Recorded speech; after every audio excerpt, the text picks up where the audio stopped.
되는데, 그럼에도 불구하고 주일 성수하기 위해서 오늘 예배에 나왔고, 여러분들의 특별한 기도가 많이 필요합니다. 지난번에 얘기를 들으니까 목사님, 제가 재선되면 교회 일 많이 하겠습니다.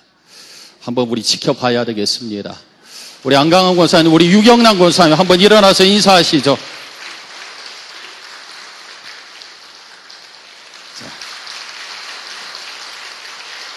네, 감사합니다.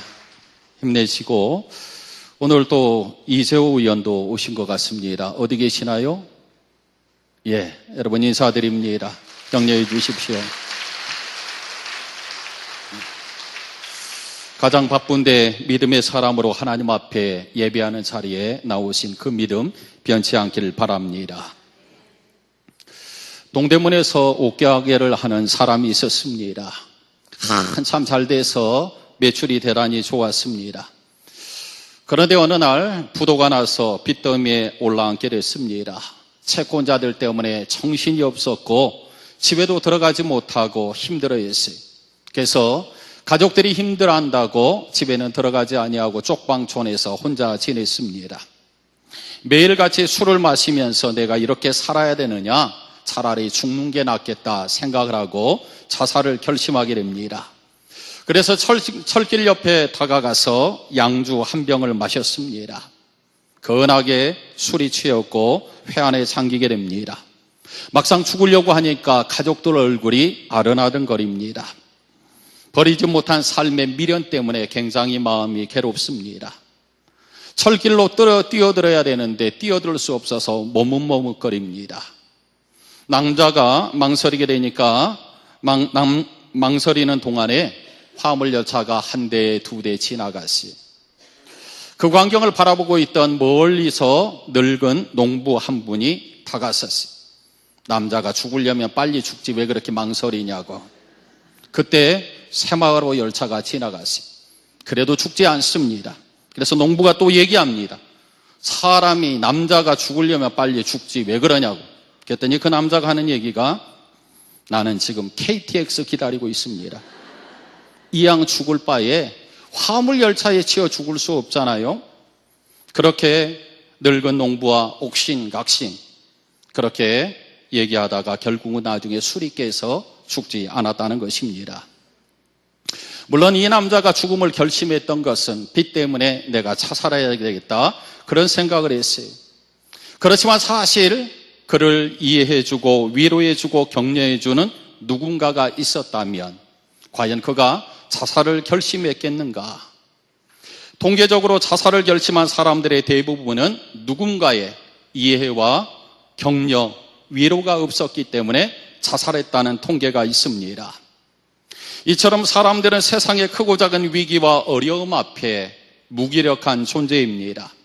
어떤 이들은 물질 때문에, 어떤 이들은 사람과의 관계 때문에, 어떤 사람은 자존감 상실 때문에, 어떤 사람은 실패 때문에 무기력해서 죽고 싶은 인생이 많다는 것이에요. 그러나 어느 누가 고난과 어려움이 없는 일이 이 땅에 누가 있겠습니까? 힘들고 어려움이 있다 할지라도 그것을 넉넉히 이겨낸다면 한층 더 성숙하고 성장할 수 있습니다.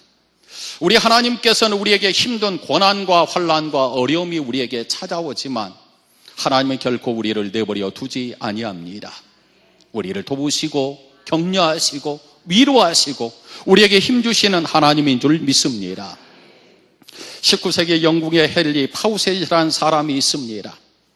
그는 시각장애인이었어요. 그러나 훗날 국회의원과 최신부 장관까지 역임을 하게 됩니다. 그가 20살 때 아버지와 함께 사냥을 갔어요. 함께 사냥을 갔는데 아버지가 그만 실수로 쏜 총알에 의해서 눈이 실명되고 말았습니다. 그때부터 청년 헨리는 삶을 포기했어요. 내가 앞을 바라볼 수 없는 시각장애인인데 내가 이 세상에서 무엇을 할 수 있을까? 그는 모든 것들을 포기했어요. 그런데 문제는 아버지였습니다. 아버지는 오히려 아들의 눈을 실명시켜야 했다고 죄책감 속에서 모든 것들을 포기했어요. 폐인이 되어졌어요. 그래서 청년 헨리는 내가 이렇게 살아서는 안 되겠다. 내가 이렇게 살아보면 아버지가 저렇게 포기하고 살아가는데 아버지에게 용기와 힘을 줘야 되겠다 생각하고 점자를 배우기 시작했어요. 그는 점자를 하나하나 배우면서 그는 배움의 기쁨도 느꼈고 장애를 하나하나 극복하며 일어서게 됩니다. 그리고 나중에는 그가 국회의원까지 되어졌어요. 사실 아버지를 격려하고 아버지에게 희망과 소망을 주기 위해서 시작했던 배움이 오히려 그의 인생에 성공했다는 얘기입니다. 여러분, 우리의 인생의 고난과 역경 우리에게 찾아올 수 있습니다. 그러나 결코 두려워하거나 좌절하지 말기를 바랍니다. 왜냐하면 우리를 위로하시는 하나님이 계시는 줄 믿습니다. 여러분, 사람의 눈동자를 본 적이 있습니까? 사람의 눈동자는 흰자위와 검은 눈동자가 있습니다. 그런데 사람들이 물체를 보는 것은 흰자를 통하여서 보는 것이 아니라 검은 자를 통해서 봅니다.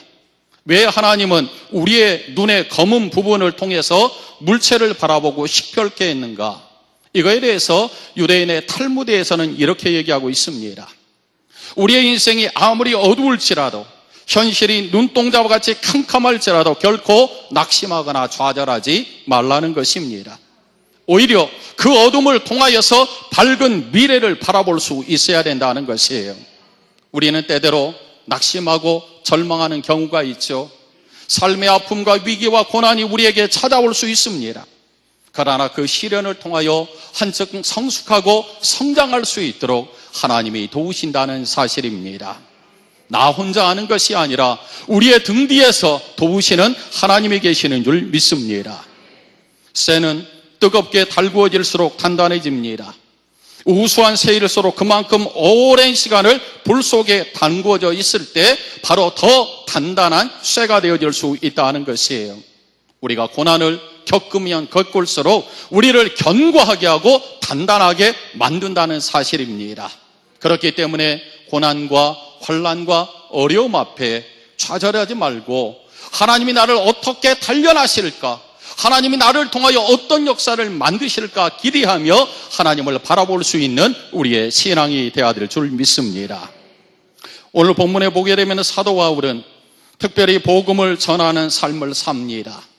그는 그 사역을 하면서 고난과 어려움을 겪고 있어요. 그러나 하나님께서는 그 고난도 이길 수 있는 힘 또한 주셨다는 것이에요. 왜냐하면 하나님이 저를 위로하고 격려해 줬다는 것이에요. 그가 이길 수 있는 비결은 그가 능력이 있고 재능이 있고 지혜가 있어서가 아니라 하나님이 저를 위로하고 격려하고 이길 수 있는 힘을 주셨기 때문에 가능했다는 것이에요. 그렇습니다. 내 힘으로는 할 수 없습니다. 나는 지혜가 부족합니다. 나는 미련합니다. 그러나 하나님께서 우리를 도우실 때 능히 모든 것들을 감당할 수 있고 더 큰 일을 감당할 수 있는 능력 또한 허락해 주시는 줄 믿습니다. 오늘 본문을 우리가 더 자세히 보기를 원합니다. 오늘 성도가 감당해야 될 고난과 그 고난을 통하여서 하나님의 위로하심에 대해서 얘기하고 있어요. 사도 바울 그가 환난 가운데서 하나님의 위로와 구원의 손길을 보게 되는데 그 하나님을 체험하고 나서 그가 고백했던 것은 나의 하나님은 자비의 하나님이라 부르고 있어요. 하나님은 자기 백성의 고난을 참아 두고 보지 않으시고 은혜와 자비와 위로를 베푸시는 하나님인 줄 믿습니다. 이스라엘 백성들 애굽의 앞제에서 고난당할 때 부르짖었어요. 하나님은 그들을 두고 보지 않으시고 권능의 손으로 애굽에서 바로의 손에서 저들을 건지시고 구원의 길을 열어주신 줄 믿습니다. 하나님은 비록 자기 백성이 범죄하면 징계하사 고난받게 하실지라도 돌이켜 회개하고 하나님의 이름을 부르고 찾으면 하나님은 그들을 구원해 주시고 회복시켜 주시는 줄 믿습니다. 그래서 사도 바울은 하나님은 자비의 하나님이다 그랬어요. 여러분의 삶에 고난이 있습니까? 더욱더 하나님을 의지할 수 있기를 바랍니다. 비록 살 소망이 없어지는 상황이 올지라도 참고 하나님을 의지하십시오. 그러면 하나님께서 나를 도우시고 하나님의 은혜를 통하여서 내가 이 모든 것들을 이겨온다라는 그러한 고백을 우리의 입술을 통하여 받으시는 줄 믿습니다. 오늘 4절의 말씀에 보니까 우리의 모든 환난 중에서 우리를 위로하사 그랬어요.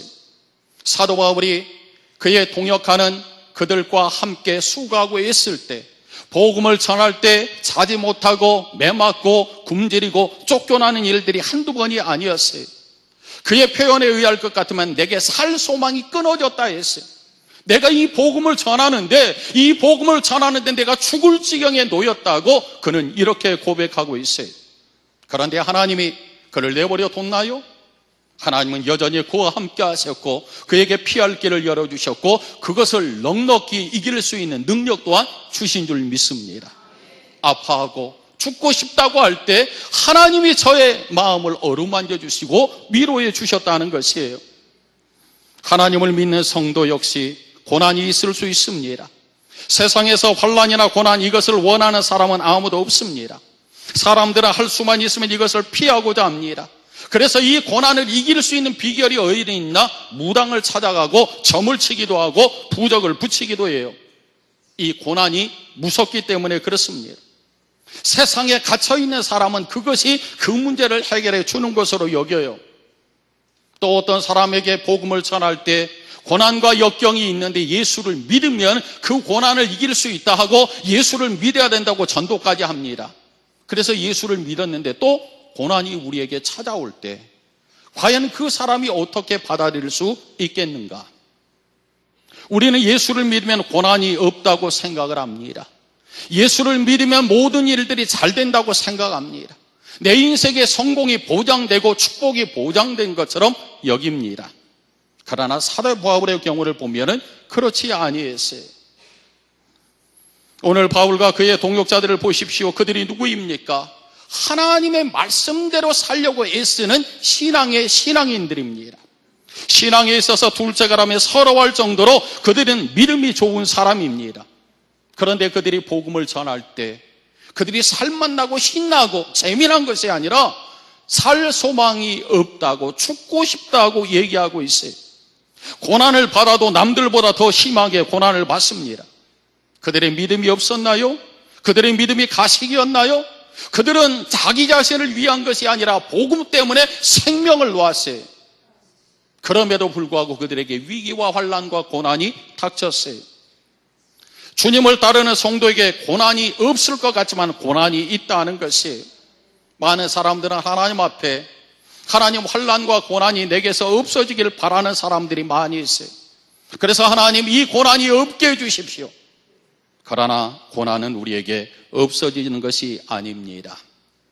하나님은 그 고난을 이길 수 있는 능력을 우리에게 주시는 줄 믿습니다. 욥을 보십시오. 그는 고난과 역경 가운데서도 하나님 앞에 믿음을 포기하지 않았어요. 도리어 하나님을 붙들고 하나님을 의지했어요. 그러했더니 하나님께서 정금과 같은 믿음을 저에게 허락해 주신 줄 믿습니다. 환난과 고난이 올 때, 어려움이 올 때, 힘든 일이 올 때 하나님 이거 거두어 주세요 하는 것이 아니라 하나님 이길 수 있는 능력을 달라고 하나님 앞에 기도하는 우리의 믿음이 되어야 될 줄 믿습니다. 미국 캘리포니아 해안은 늘 파도 타기를 즐겨하는 사람들이 찾는 곳입니다. 5월에서부터 10월까지는 서핑의 시즌이라고 얘기를 합니다. 서핑은 파도 타는 기술을 말합니다. 파도는 하나님이 만들지만 파도를 타는 것은 사람입니다. 하나님께서 영적인 파도를 일으킨다면 우리는 그 영적인 파도를 즐길 줄 아는 사람이 되어야 합니다. 성도는 넘신을 대는 위기의 파도에 불안해할 것이 아니라 고난이라는 어려움의 파도가 압도돼서 우리를 넘어뜨리는 것이 아니라 고난과 위기의 파도를 넘어서서 그것도 도리어 영적인 서핑을 즐기는 도구를 만들 때 우리는 하나님의 위로를 경험할 수 있는 것이고 오히려 그 고난과 환난이 우리로 하여금 영적인 즐거움을 맛보며 영적인 파도 타기 명수를 만들어내는 줄 믿습니다. 그러므로 고난 앞에 두려워하지 마십시오. 이 고난을 내가 어떻게 즐길까? 이 고난을 내가 어떻게 넘어설까? 믿음으로 도전할 수 있기를 바랍니다. 오늘 4절의 말씀, 환난 중에서 우리를 위로하사 우리로 하여금 하나님께 받은 위로로서 모든 환난 중에 있는 자들을 능히 위로하게 하시는 이시로다 얘기했어요. 여기에서 바울과 그의 동역자들이 당한 고난과 그것의 극복이 모든 환난 중에 있는 성도를 위로하기 위함이었다 그랬어요. 사도 바울이 왜 고난을 당했어요? 왜 어려움을 당했어요?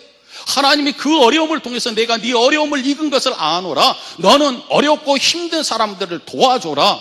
이렇게 하기 위해서 하나님께서 저에게 고난을 주신 줄 믿습니다. 1992년 8월 4일 서울 상도동 교회 전교인 수련회가 있었습니다. 그날 오후 소년부 어린이였던 정민홍 군이 생명을 잃는 사고가 발생했어요. 일정의 안전사고입니다.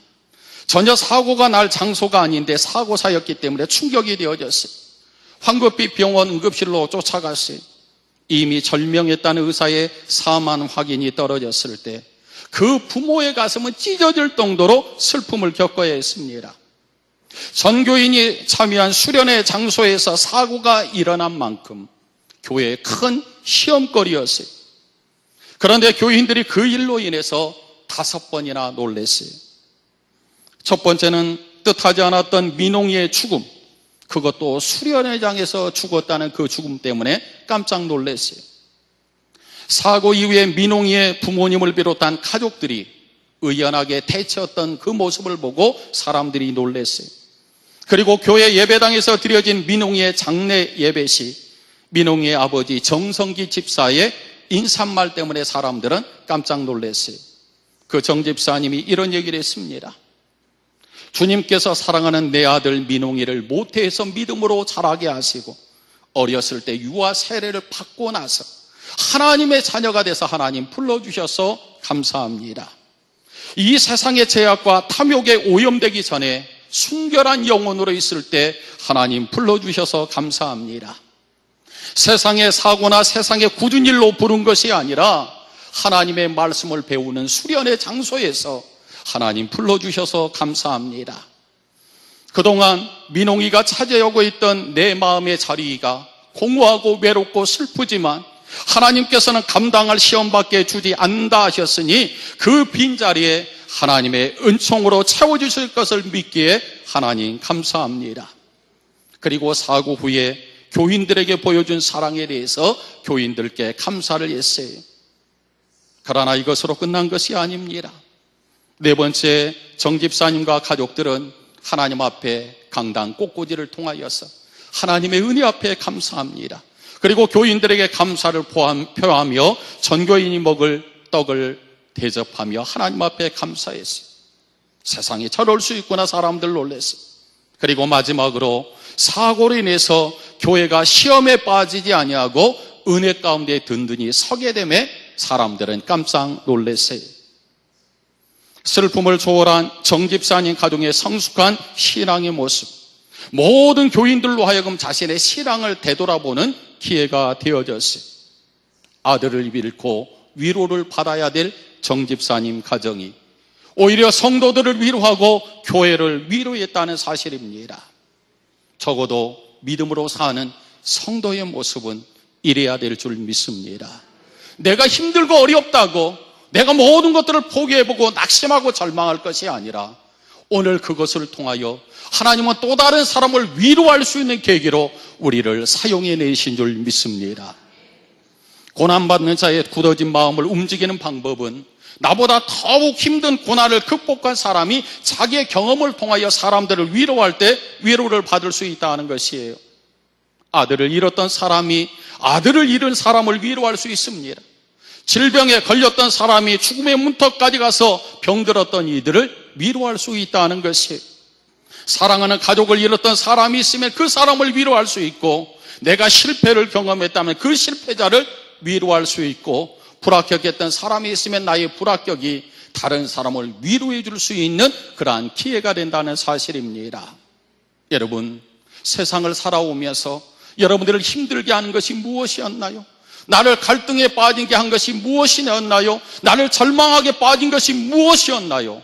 그것은 다른 사람을 위로하기 위한 하나님의 은혜인 줄 믿습니다.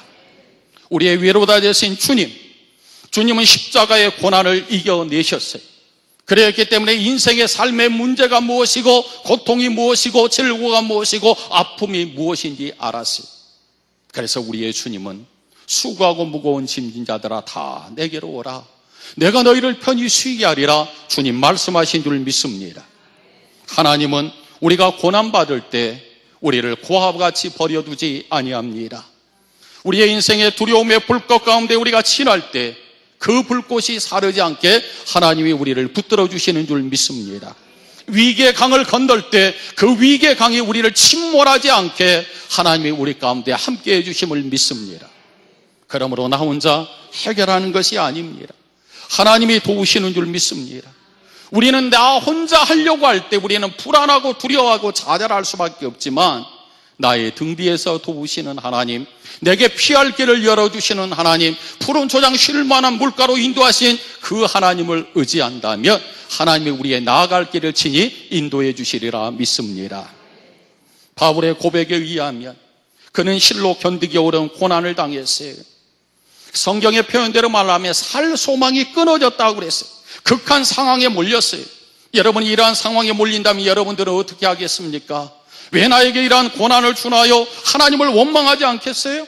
대개 성도들은 아마 그러한 고백을 할 겁니다. 자신의 처지를 바라보고 모든 것을 포기할 겁니다. 그러나 하나님께서 우리에게 고난을 주는 것은 분명한 하나님의 목적이 있다는 것이에요. 오늘 하나님께서는 사도 바울에게 그것을 일깨워주고 있습니다. 사람들은 형통하거나 혹은 자기의 능력이 뛰어나면 생각합니다. 내 힘으로 해결할 수 있다고 생각을 합니다. 그렇게 볼 때 혈통이로나 신분이나 능력면에서 사도 바울은 분명히 뛰어납니다. 분명 자기를 의지할 만한 소지가 충분합니다. 그러나 하나님은 자기가 의지하는 것 다 꺾으셨어요. 다 모든 것들을 다 가져가 버리셨어요. 그리고 그때서야 비로소 내 힘으로 할 수 없을 때 하나님밖에 없습니다라고 두 손 들 때 하나님이 저를 도우셨다는 것입니다. 여러분 베드로의 모습을 보십시오. 그는 갈릴리 바다에서 어부로서 그는 잔뼈가 굵은 사람입니다. 고기 잡는 데는 다른 사람보다 못지않는 사람입니다. 그러나 그가 그물을 던졌을 때 한 마리도 고기를 잡지 못했어요. 그러나 주의 말씀에 의지하여 내가 그물을 내리리라 했을 때 그물이 찢어질 정도의 고기를 잡았다는 것이, 그때 베드로의 고백이 무엇입니까? 주님, 나를 떠나소서 나는 죄인이로소이다. 나는 주님 앞에서 아무것도 아닙니다. 내 자랑거리는 아무것도 없을다. 그럴 때 하나님이 저를 도우시는 줄 믿습니다. 여러분, 이스라엘 백성들을 보십시오. 성도에게 주어지는 극한 상황, 이스라엘 백성의 상황과 똑같습니다. 하나님께서 이스라엘 백성들을 광야길로 이끌어내셨어요. 그들은 먹을 것, 마실 것, 독사와 정갈이 있는 한낮의 뜨거운 태양 아래서, 밤의 추위 가운데서, 그리고 다른 민족이 그들을 위협하는 상황 가운데 놓였어요. 언제라도 죽음이 저들에게 들이닥칠 수 있는 그러한 상황입니다. 그러한 극한 상황을 왜 하나님이 만드셨을까요? 광야길을 걷는데 하루 이틀도 아니고 한 달, 두 달도 아니고 40년 동안 저들을 그곳에 내보냈어요. 도대체 그 이유가 무엇입니까? 많은 이유가 있겠지만 하나님께서는 너희가 아무것도 할 수 없는 그 극한 상황에서 너희가 해야 될 것은 나만 바라봐라. 하나님을 의지하라. 그것을 가르쳐주기 위해서, 그것을 배우게 하기 위해서 하나님께서는 저들을 광야길로 인도해 내셨습니다. 여러분, 극한 상황은 절망의 순간도 원망의 이유도 아닙니다. 주님을 모르는 사람들은 그 안에서 허우적거리는 것이 당연합니다. 그러나 성도는 달라야 합니다. 하나님이 이 고난을 한번 뛰어넘고 내게 무엇을 기대하실까? 내가 이 고난의 파도를 한 번 넘고 또 한 번 넘고 또 한 번 넘으면 하나님이 나를 어떤 기쁨으로 채우실까? 오늘 우리는 기대하고 나아갈 수 있기를 바랍니다. 그렇다면 지금 내가 힘들고 어려운 이 고난은 고난이 아니라는 것이, 그 고난을 넘어서서 하나님의 축복이 있다는 것이, 그래서 고난은 가면을 쓰고 있다는 것이죠. 축복의 가면을 쓰고 있다는 것입니다. 오늘 하나님이 왜 우리를 부르셨나? 하나님이 내게 왜 이러한 고통과 어려움을 주는가? 그것은 하나님의 영광을 드러나기 위함인 줄 믿습니다. 이 고난을 넘어서 나를 축복하시고 하나님께서는 영광을 받기 위해서 이러한 고난과 어려움이 있다는 것이에요.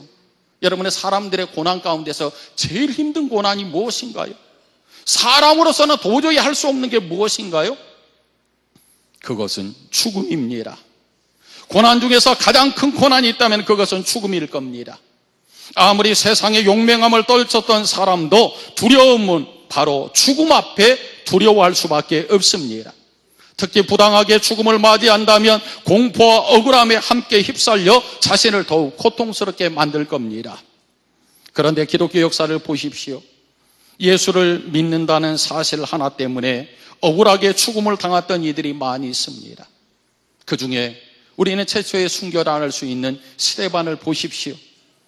그는 많은 사람들이 돌을 던져 죽이고자 했을 때 그는 고백하길, 주님의 이름을 부르면서 저들의 죄를 저들에게 돌리지 마십시오.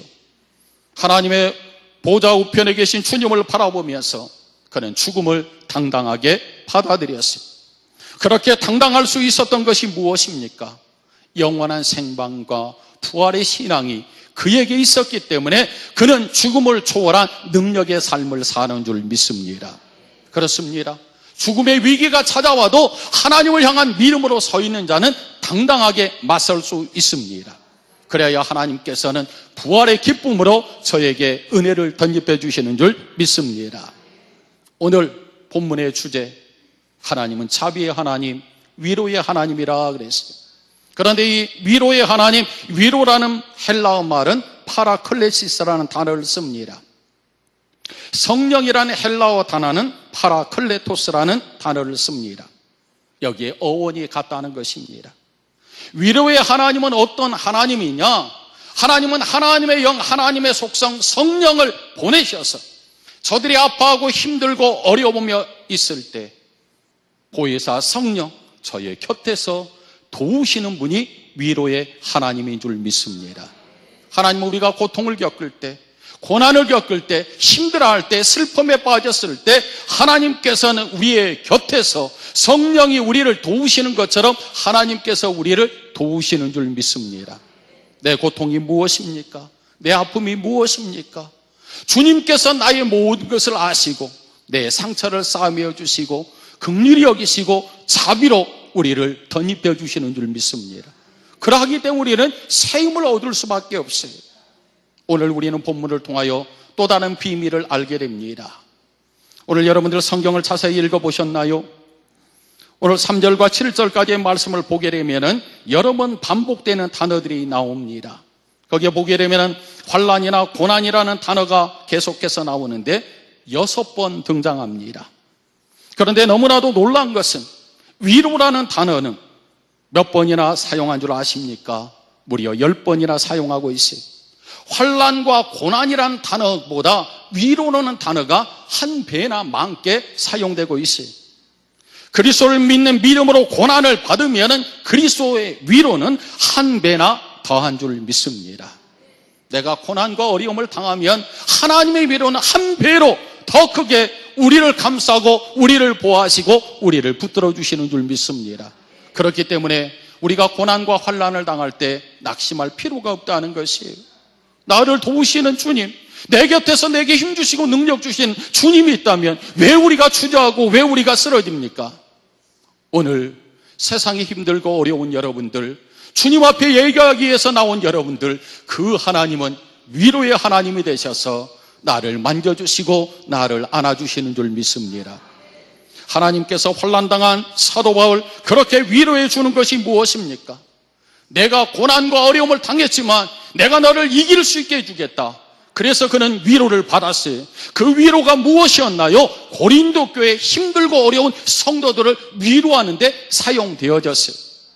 고난과 어려움은 나를 미워하고 나를 힘들게 하기 위함이 아닙니다. 나를 위로해주고 나를 격려해주고 나를 보듬어주고 내게 용기 주시는 그 하나님이 내 옆에 힘들고 어렵고 낙심하는 이들이 있냐? 저들을 위로해줘라. 내가 고난 가운데 너와 함께하지 않았느냐? 너도 위로해줘라, 격려해줘라, 안아줘라, 품어줘라. 그렇게 우리를 사용하기 위해서 고난과 환난을 우리에게 주신 줄 믿습니다. 여기에는 하나님의 의도가 있죠. 우리에게 고난과 어려움이 내게 힘들기 위함이 아니라 다른 사람들을 위로하고 격려하고 도와주기 위해서 그러한 것들을 허락해 줬다는 것이에요. 그렇기 때문에 우리를 무너뜨리기 위함이 아닙니다. 하나님은 환난과 고난을 우리를 세우기 위함입니다. 우리를 세우셔서 영광을 받으시고 하나님은 영광을 받으실 뿐만 아니라 연약한 지체를 보듬고 도와주기 위해서 우리에게 그러한 고난과 환난이 있는 줄 믿습니다. 오늘 하나님 앞에 예배하는 성도 여러분, 위로의 하나님을 바라볼 수 있기를 바랍니다. 내 힘과 내 능력으로 사는 것이 삶이 아니라 하나님의 능력 가운데 사는 것이 우리의 믿음의 삶인 줄 믿습니다. 오늘 위로의 하나님이 여러분의 상처, 여러분의 아픔 다 보듬어 주십니다. 다 하나님 앞에 내미십시오. 하나님, 한 주간 지나면서 직장에서 너무나 속상하고 괴로웠습니다. 하나님, 자녀들과의 관계 속에서 내가 너무 마음이 아픕니다. 나의 신앙의 갈등 속에서 너무나 힘들었어요.